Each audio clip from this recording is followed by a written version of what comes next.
Hello everybody and welcome back to another episode of the JRPG Report. In fact, this is episode 237. My name is Dalton Suter and I apologize for there being no episode last week. There was kind of light news, and on top of that, I'm not going to lie to you guys, work has been kicking my absolute butt.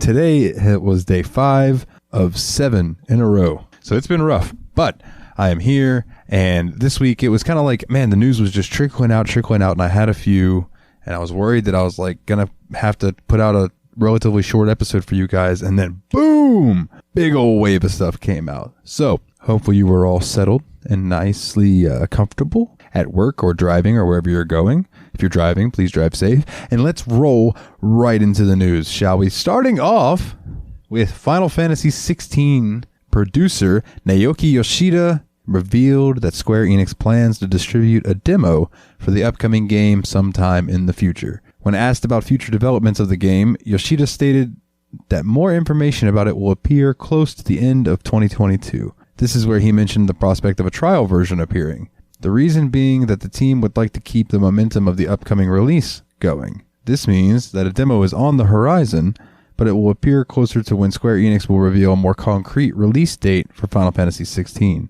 Right now, the game is slated for a summer 2023 release, which was shared through a trailer. A more finite release date will be announced sometime later this year. And in other Final Fantasy XVI news, in an interview with Disgaea, Final Fantasy XVI director Hiroshi Takai extrapolated on the differences between the difficulty of the story mode and the standard version of the game. He stated that both versions are functionally the same, with the exception of story mode coming with accessories to make the journey just a bit easier for those more interested in the narrative. Specifically mentioning support accessories, Takai stated that there will be an accessory that will automatically perform combos when equipped. There will also be an accessory that will help players dodge attacks, but players can pick and choose what they want to equip.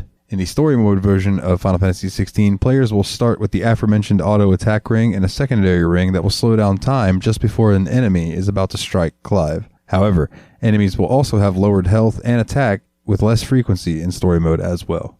So some Persona news for everyone. More Persona manga adaptations are coming. Udon Entertainment announced they picked up both Persona 4 Arena, the manga, and Persona 4 Persona 4 Arena Ultimax, the manga, and will release them in English. The first volume will appear in February 2023 and cost $13.99. Ayakia and Atlas are behind the Persona 4 Arena series. It follows the events of the first game, and there are 3 volumes in total. Udon versions will use the same cover art as the original, and following the February 2023 release of the first volume, the second and third will both appear in April 2023. As for the Persona 4 Arena Ultimax one, it follows the story of the second fighting game. That story was written by Yokuro Saito, and it spanned 4 volumes. However, only the first volume's cover and release window is available. That will show up in English in August 2023. The various Persona manga adaptations regularly appear in English. For example, Viz Media handled the Persona 5 manga adaptation. Yen Press localized Persona 5 Mementos Mission and released it in December 2021. The first volume of Persona 4 Arena, the manga, will appear February 2023 in English. Persona 4 Arena Ultimax ports appeared on the Nintendo Switch, PS4, and PC in 2022, and those included the stories from both games and all DLC. Even more news coming out of Square Enix. They have shared more information about some of the characters and gameplay mechanics in the upcoming Crisis Core Final Fantasy VII Reunion. In addition to previously described elements, Reno and Rude of the Turks were reintroduced, as well as Professor Hojo. There's also a fresh explanation of features like missions and the digital mindwave system. Reno and Rude are partners and members of the Turks, a group within Shinra Electrical Power Company's Public Safety Division. Reno is a gaudy-looking and arrogant. Meanwhile, Rude, or maybe it might be Rude, is compassionate despite being quiet and seemingly unapproachable. Professor Hojo heads Shinra's science department, and he leads the Genova project and is deeply involved with soldier research, often conducting experiments on humans. Of particular note regarding these characters' introductions is that Reno will still be voiced by Keiji Fujiwara. And Fujiwara, who provided the Japanese voice for Reno throughout much of the Final Fantasy VII series, died of cancer in April of 2020. Square Enix also talked more about Crisis Core Final Fantasy VII Reunion gameplay. For example, missions will be given to Zack Fair, a member of Soldier and game's protagonist, by both the Shinra Company and the townsfolk. These are separate from the game's main storyline and will reward the players with items such as materia, with the harder missions offering better rewards. Furthermore, the digital mind wave functions as the game's limit break system. When used, the slot wheels will spin automatically during battle. If they stop on matching patterns, Zack can receive buffs and perform limit break attacks. The DMW can also enter summon and chocobo modes. During these modes, the reels patterns all become either summons or creatures depending on the mode. Should all three patterns match when the reels stop, the summon/creature shown is called into battle to unleash a powerful attack. However, if the reels don't stop on matching portraits while in chocobo mode, it will trigger a dud, dealing damage to Zack and inflicting him with stun. Crisis Core Final Fantasy VII Reunion will release for the Nintendo Switch, PS4, PS5, Xbox One, Xbox Series X and S, and PC December 13th, 2022. Curtindo podcast, né? Sabe o que você também vai curtir? Saber que o melhor flip de todos os tempos chegou. O novo Samsung Galaxy Z Flip 6, com Flex Cam, que tem zoom automático e faz selfies de 50 megapixels, e com bateria estendida para nunca te deixar na mão. Vá a uma loja ou saiba mais em samsung.com.br. Samsung Galaxy Z Flip 6. Galaxy AI chegou.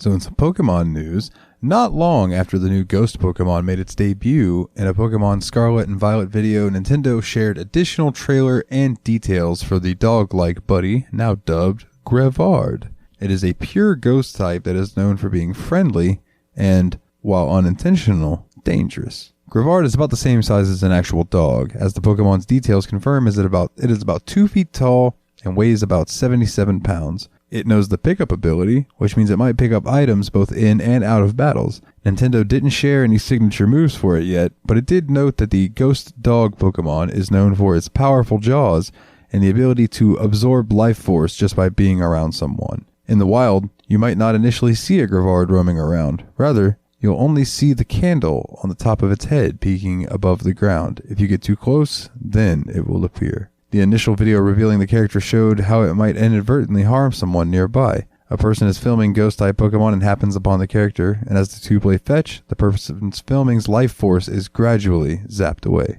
Pokemon Scarlet and Violet will come to the Nintendo Switch on November 18th, 2022. So, some news for Trails fans. NIS America has confirmed that The Legend of Heroes Trails into Reverie, aka Hajimari no Kiseki, is coming next year, with a summer 2023 release window, and it will include a PS5 version. It has also uploaded the opening movie for the game. The movie is around 2 minutes long and features the cast of both the Crossbell and Erebonian sagas. Trails into Reverie came out in Japan in 2020 for the PS4, and Neon Falcom later ported it to the Nintendo Switch and Windows PC in 2021. With a 2023 PS5 release, this will be the first time part of the Trails series has appeared on a next-gen platform. Reverie serves as a conclusion to Lloyd Banning's Crossbell arc, covered in Trails from Zero and to Azure, as well as Reen Schwarzar's Erebonian arc from the Trails of Cold Steel series. It also serves as a prelude of sorts to the Kuro no Kiseki games, which do not have international release windows as of yet. The opening theme of the game is Megumi Sasaka's No End, No World. The Falcom sound team composed it, with Hideaki Hamada writing the lyrics. Kuro no Kiseki, which chronologically takes place after Trails of Reverie, came out in Japan in 2021. Its sequel, Kuro no Kiseki 2 Crimson Sin, came out in September 2022 for Japan as well. It is likely that NISA plans on localizing the two games for a Western audience after Trails into Reverie. So The Legend of Heroes Trails into Reverie will come out for the PS4, PS5, Nintendo Switch, and Windows PC in summer 2023. You can pre-order the limited edition and merchandise from the NISA online store. So the newest figurine of Atlus's mascot and Shin Megami Tensei staple, Jack Frost, will be made by Square Enix. The company announced it will join its Bright Arts Gallery collection of figures. Like all others in the lineup, it will be made of a shiny, die-cast metal and is currently appearing on the Square Enix e-store in Japan for 3,960 yen, or roughly $27. However, in the past, the company has offered characters in this collection worldwide, and it is expected to ship in Japan January 2023. This Jack Frost figurine will be a tiny guy, standing just under 2.5 inches tall.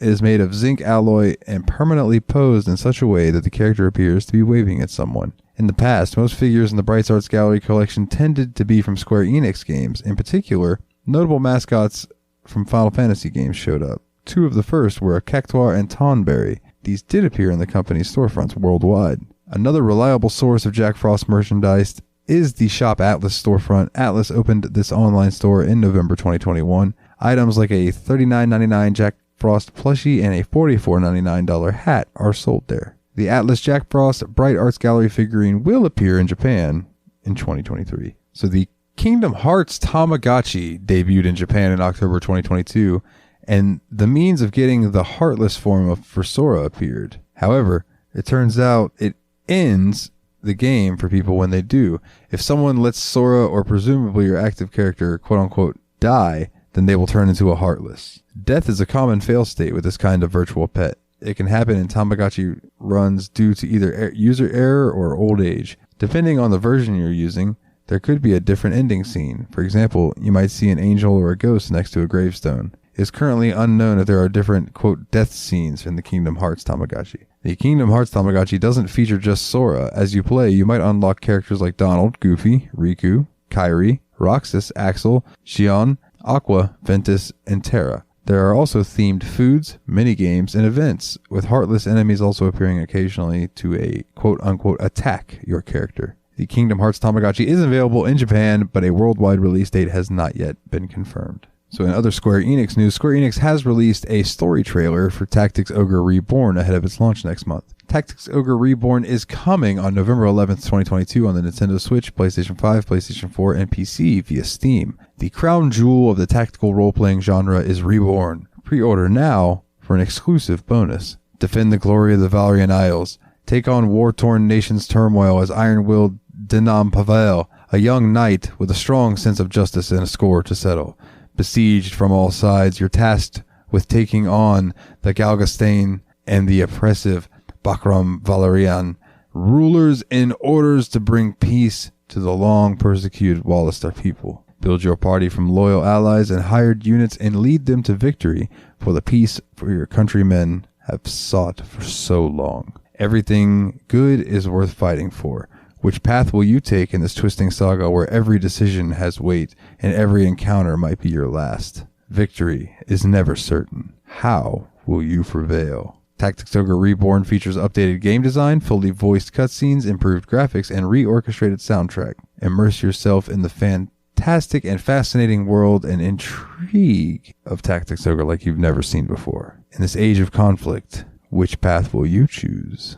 So Nippon Ichi Software has shared new screenshots and information for Disgaea 7, introducing the story premise, character cast, new monster classes, and game locations. The main story of Disgaea 7 will revolve around the 7 founder weapons. Each of these weapons will resonate with a key character, who will then gain strength powerful enough to defeat deities. In-game, these weapons will unlock a Godslayer gauge appearing in the equipped character. When this gauge is filled up, the character can activate Godslayer mode to unleash stat buffs and special techniques. Nippon Ichi Software also revealed that Disgaea 7 will have 13 demon magistrates that party will have to fight against. These are led by the Demon Admiral Opener, who also happens to wield the Divine Gauntlet as one of the founder weapons. Susin, a previously revealed character, is also revealed to be one of the magistrates. And if you would like more information on Disgaea 7, I did retweet this, and also there are a lot of screenshots that it goes into describing, and I don't want to bore you guys with just describing screenshots and stuff. So if you'd like to check this out, go check out us over on Twitter, and I will be sure that that is there for you guys to look at. Now, up next, it turns out Story of Seasons: A Wonderful Life won't be a Switch exclusive, as PS5, Xbox Series X, and PC versions are also on the way. XSEED Games confirmed that it will be a multi-platform. Every version will appear in North America at the same time. However, there's no exact release date beyond summer 2023. To go along with the reveal, there's a new trailer showing how the updated version of what was originally Harvest Moon: A Wonderful Life looks. It uses footage from the Switch version of Story of Seasons: A Wonderful Life, so people don't get to see how it looks on the PS5, Xbox, or PC just yet. However, it does show what it's like to farm, mine, interact with villagers, and potential romance options, and spend time with your family as you all grow up. As a reminder, the new feature here is the ability to age. After getting married and starting a family, your character, your spouse, and your child will all gradually grow older.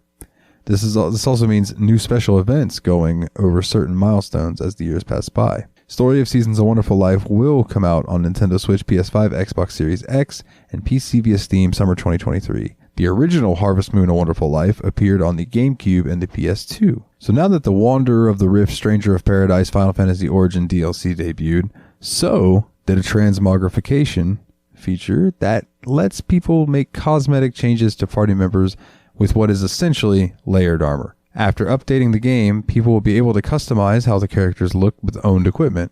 However, that appearance will differ from what items Jack and the rest of the cast actually have equipped. And it's basically like if you've played Final Fantasy XIV and the transmog system, it's the same thing. Or it's the glamour system. It's transmogging in a WoW, and in Final Fantasy XIV it's glamour. Up until this latest DLC release and update, people in Strangers of Paradise Final Fantasy Origin had no purely cosmetic options for armor. Whatever you equipped on someone like Jack showed up in the game. Wanderer of the Rift adds multiple new elements to Stranger of Paradise Final Fantasy Stranger of Paradise Final Fantasy Origin. Chief among them is an appearance by Gilgamesh, a recurring character in the series. The new difficulty level is named after him and involves the new chaos monsters to fight and summon-based relics. People can also make Jack into a blue mage.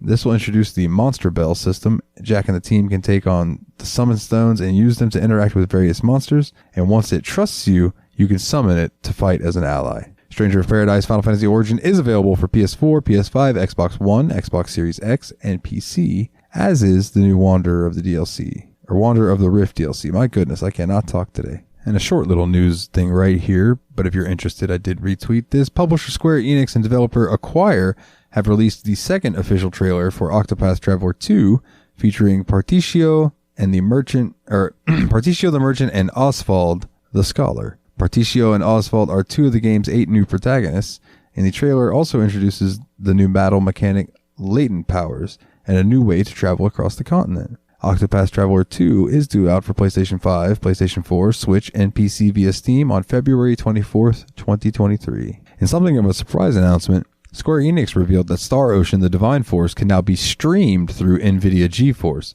This means that users with the appropriate hardware can now stream Star Ocean: The Divine Force on any supported device. NVIDIA GeForce is a cloud gaming service that allows consumers to stream their games freely to a multitude of devices like smart TVs and Android devices. Star Ocean: The Divine Force joins the NVIDIA GeForce service alongside games like Genshin Impact, Cyberpunk 2077, and Control. However, the service does have varying subscription tiers. This will determine what range of service will be available. As the latest entry in the series, Star Ocean: The Divine Force features a cast of new characters set on exploring another corner of a distant galaxy. The narrative is told from the perspectives of dual protagonists, Princess Leticia and Rey. Players can choose either as a respective starting point and experience the story from their point of view. Additionally, it features a revamped combat system to suit modern design sensibilities. Star Ocean: The Divine Force is available for PS4, PS5, Xbox One, Xbox Series X, and PC, and a demo is immediately available. So Fire Emblem Engage had their weapon triangle weakness chart shared. So the weapon triangle is a staple for Fire Emblem games, and now Nintendo has shared details about the Fire Emblem Engage weakness chart.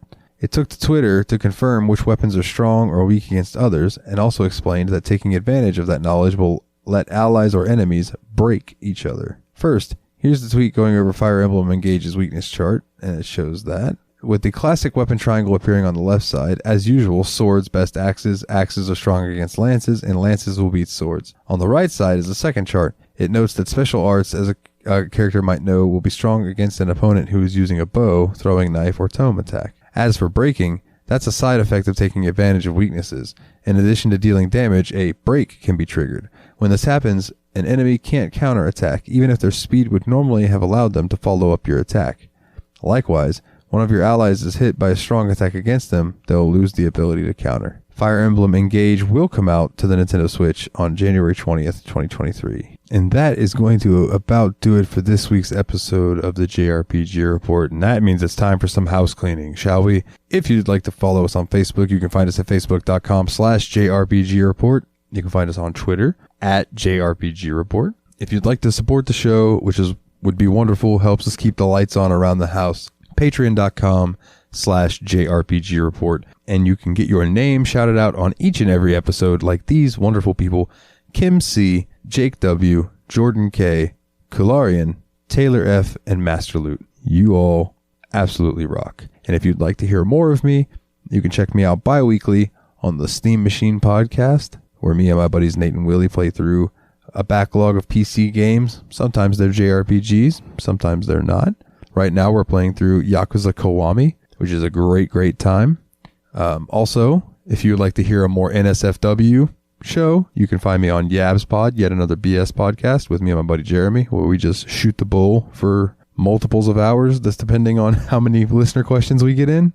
And I'd also like to give a shout out to the other shows that are under the TSMP Productions banner. One being Revival and Extinction, which is a podcast where our buddy Adam from Australia talks about whatever game he's playing that week or an anime that he's watched. He covers gaming and anime. He plays them for at least 5 hours and lets you know how good they are. And I'd also like to give a shout out to Team Retro over on YouTube. Go check him out, especially if you're into handheld gaming. He goes really in depth about different handheld systems and the good and the bad and the ugly and all of that jazz. Check all of them out. Thank you so much for tuning into another episode of the JRPG Report. Hopefully we will be back next week with some more exciting news. And until then, everyone, do me a super duper solid. Get back out there and level up.